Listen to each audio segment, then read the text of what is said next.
Hello everyone. In this video, let us talk about the anti-anxiety drugs. So what is anxiety?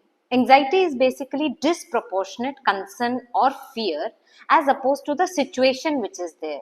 So when the concern or fear is disproportionate to the perceived threat, then it is known as anxiety. And anxiety is basically an emotional state, and this in turn leads to somatic symptoms like increased heart rate, fast breathing, tremors. And these somatic symptoms in turn increase the emotional state. So this is a positive feedback cycle which goes on. So for breaking this feedback cycle, we have two types of drugs. One that act on the emotional state and the other which act on the somatic symptoms and hence break this cycle. So what are these drugs? So we are going to cover in very short because separately we have covered these drugs in different videos. So anti-anxiety drugs are broadly classified into the drugs which are used in acute anxiety and the drugs which are used in chronic anxiety. So for acute anxiety, the drugs which are used include benzodiazepines and beta blockers. So benzodiazepines are the drug of choice for acute anxiety. And the drugs like chlordiazepoxide, oxazepam, lorazepam, diazepam are given for this acute anxiety. Side effects of benzodiazepines include sedation, lightheadedness, cognitive impairment, and also risk of dependence. And because of these two main problems, that is impairment of cognitive performance and risk of dependence, that is abuse liability is there. Because of this, benzodiazepines are not used in chronic anxiety.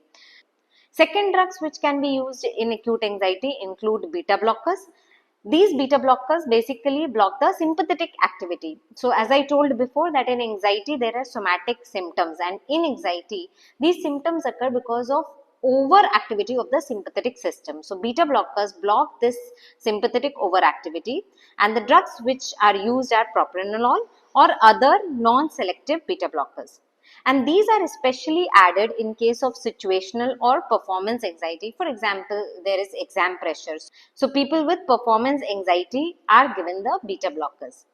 Then we have drugs for chronic anxiety, and these include SSRI, that is selective serotonin reuptake inhibitors, and these are the drug of choice for chronic anxiety.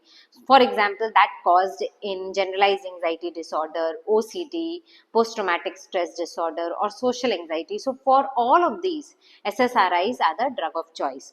However, they are not given in acute anxiety.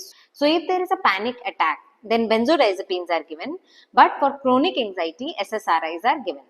Then SNRIs, that is serotonin norepinephrine reuptake inhibitor, can also be used. Among this, venlafaxine is used. Then we have some other drugs, that is azapirones.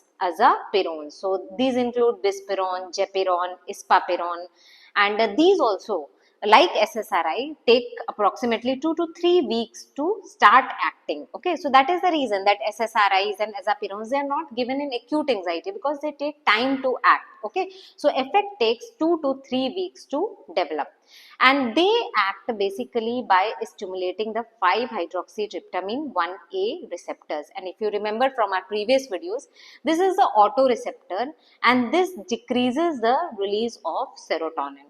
So by stimulating this, it causes decreased release of serotonin.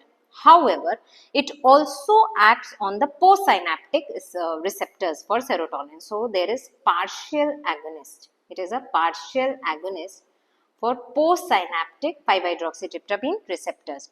So yes, initially there is decreased release of serotonin, but over time this action, there is desensitization of this receptor. So this action becomes less prominent, but the partial agonist action at the postsynaptic receptors is intact, thus leading to increased serotonergic action in the brain.